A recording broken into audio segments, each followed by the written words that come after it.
¿Cómo interpretar los datos fiscales del contribuyente a la hora de hacer la declaración del IRPF?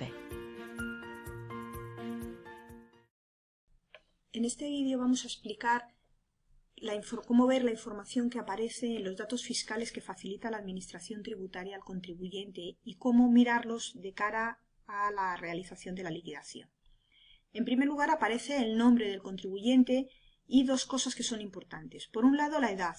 En este caso tenemos que tener cuidado para ver si nuestro contribuyente tiene tiene 65 o más años o no. Si tiene 65 años, tenemos que tenerlo en cuenta de cara al mínimo personal, que podrá incrementarlo en función de si tiene más de 65 o más de 75 años, y afectará también a cosas, por ejemplo, si vende la vivienda habitual, que al ser una persona de 65 años o más, la ganancia patrimonial estará exenta. Y por otro lado tenemos que fijarnos si tiene algún tipo de discapacidad y si esa discapacidad es de al menos el 33%. Esto va a afectar o puede afectar por un lado al rendimiento del trabajo personal en los 2.000 euros de gastos generales que pueden incrementarse en 3.500 si al menos tiene un 33% de discapacidad, y afectará también al mínimo personal que podrá incrementarse también por la discapacidad. A continuación aparecen los datos de los descendientes. En este caso debemos fijarnos en los hijos para ver la edad, si hay alguno que tiene menos de 3 años y entonces en el mínimo por familiar por descendiente se podrá incrementar en 2.800 euros. Es importante también que veamos el número de hijos, si al menos tienen 3 hijos para que sea familia numerosa o 5 para que sea familia numerosa especial. Y es importante también que veamos la información adicional que se ofrece en los números que aparecen en los descendientes para ver si obtienen algún tipo de renta. Si los hijos tienen menos de 25 años y no tienen rentas superiores a 8.000, podrán incluírselo los padres en los mínimos por descendientes, mientras que si tienen rentas superiores a 8.000 euros no se lo podrán deducir. Y además hay que tener en cuenta si alguno de los descendientes que tiene rentas tiene menos de 18 años y se hace declaración conjunta, habrá que incluir las rentas obtenidas por ese descendiente en la declaración de la unidad familiar. Por ejemplo, un premio que ha tenido el hijo por un concurso en el colegio o por un concurso televisivo o lo que sea. Por lo tanto, hay que ver las rentas que tienen, por un lado, a efectos de si se puede deducir el mínimo por descendientes los padres, y por otro lado, para ver si tiene menos de 18 años, si esas rentas se deben incluir en la declaración de la unidad familiar. Aparecen a continuación los datos de los ascendientes del contribuyente, y en relación con ellos tenemos que fijarnos en dos cosas. Por un lado, en la información adicional, donde nos van a dar la información de las rentas que tienen, y tenemos que ver si ganan más de 8.000 euros. Si ganan más de 8.000 euros no hay dependencia económica y por lo tanto no se podrá incluir en el mínimo por ascendientes. Y hay que ver también si tienen algún tipo de discapacidad, porque si tienen algún tipo de discapacidad, además del mínimo por ascendientes, podrá deducirse el mínimo por discapacidad e incluso podrá hacer la deducción al final del impuesto por ascendiente, cónyuge, o descendiente con discapacidad. A continuación aparece la información del domicilio fiscal. Aquí tenemos que fijarnos si es su casa en propiedad y la fecha de adquisición, si es antes del 1 de enero del 2013 o es posterior. Si es antes, es posible que si hay un préstamo hipotecario para la compra de la casa pueda hacer deducción por adquisición de vivienda habitual, mientras que si se ha adquirido a partir del 2013, pues no puede hacerse esa deducción. A continuación aparecen los rendimientos del trabajo y aquí, dentro de las retribuciones que le da la empresa, aparecen las retribuciones dinerarias y las retenciones. Dividiendo las retenciones entre las retribuciones dinerarias, vamos a determinar el porcentaje de retención de esa persona, que es importante para calcular el ingreso a cuenta de las retribuciones en especie si las hubiese. Y también tenemos que ver la información adicional para otras posibles rentas que tenga el contribuyente. Si se realiza alguna aportación a plan de pensiones, aparecerá después y ahí se diferenciará si la aportación la hace la empresa, en cuyo caso eso se tiene que incluir como rendimiento del trabajo personal en especie, y la que hace el propio contribuyente. Tanto la de la empresa como la del contribuyente se tendrán en cuenta a la hora de hacer las reducciones de la base imponible. Aparecen después los rendimientos explícitos del capital mobiliario. Aquí tenemos que tener en cuenta una cuestión. Si el porcentaje de titularidad de ese activo que tiene el contribuyente, si está al 50%, es importante que tengamos claro que en los datos fiscales aparece la parte correspondiente a esa persona. De manera que, como en este caso, si tiene 131,25 euros y de dividendos de Farmamar y la titularidad es al 50%, él ha recibido 131,25 y la mujer ha recibido otros 131,35. De manera que si hacemos declaración conjunta tendremos que sumar la parte que aparece en los datos fiscales de él más la parte que aparece en los datos fiscales de ella. Mientras que si hacemos declaración individual solamente deberemos incluir la parte que aparece en los datos fiscales de cada uno.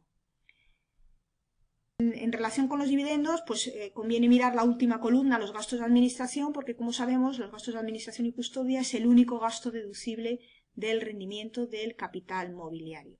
Si existe algún tipo de dividendo extranjero, como en este caso, veremos que el importe no aparecerá en los datos fiscales porque Hacienda normalmente no tiene esa información, pero sí estará en la información adicional.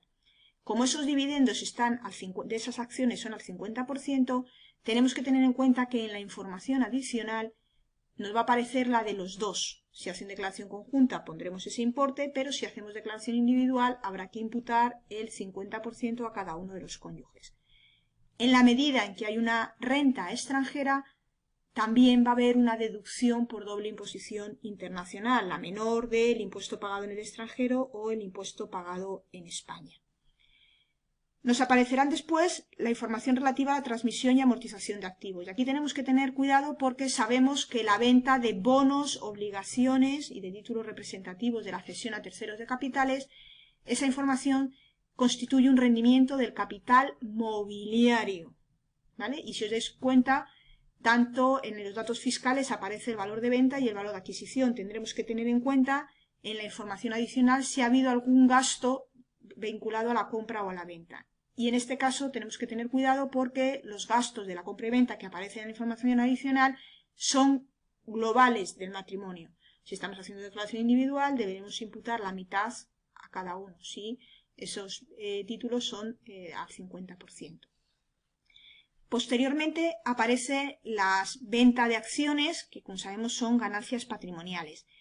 La información fiscal no incluye el valor de adquisición, porque esa información todavía no la tiene Hacienda, pero sí aparece el valor de venta. Y el valor de venta de cada contribuyente, porque son sus datos fiscales. Debemos complementar con la información que aparece en la información adicional, con la tabla, para ver cuál ha sido el valor de adquisición. Y en ese sentido debemos tener en cuenta una vez más que esa información que aparece en la tabla corresponde a la unidad familiar. Por lo tanto, si hacemos declaración individual, lo primero que deberemos hacer es dividir la cartera entre los dos antes de aplicar el criterio FIFO. Dividimos la cartera en la parte que le corresponde a él, la parte que le corresponde a ella y después aplicamos el criterio FIFO para saber qué acciones están vendiendo y determinar el valor de adquisición. Aparecen también la información relativa a los fondos de inversión. Como veis, en este caso, como llevan retención, son rentas que llevan retención, Hacienda tiene la información tanto del valor de venta como del valor de adquisición y, por lo tanto, directamente de esta parte de datos fiscales podemos calcular la ganancia patrimonial. Y lo mismo ocurre con la venta de derechos de suscripción,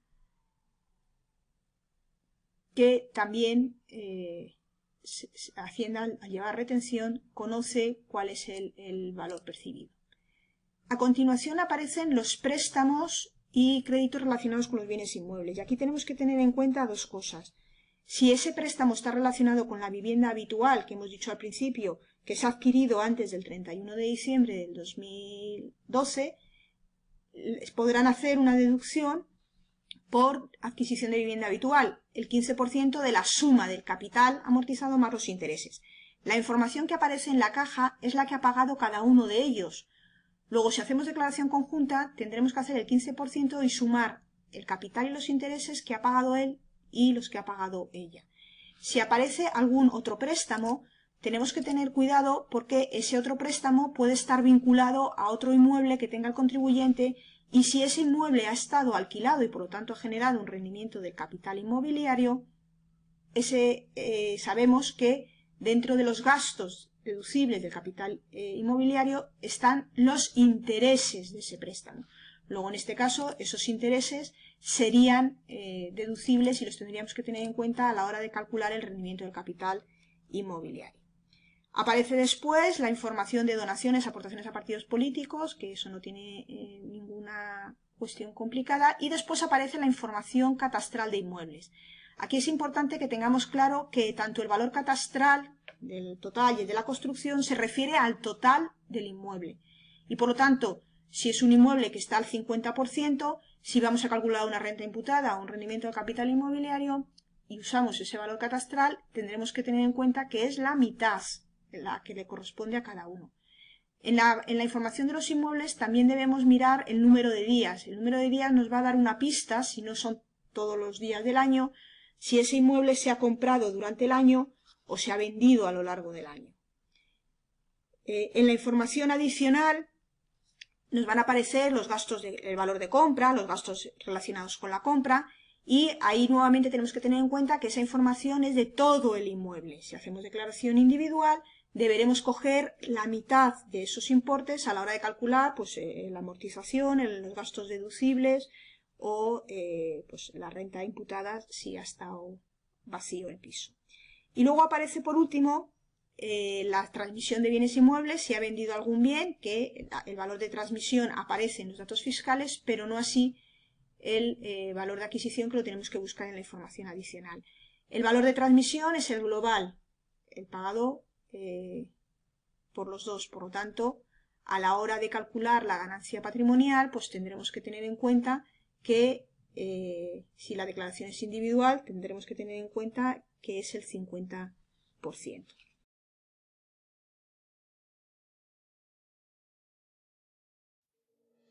Gracias por tu atención.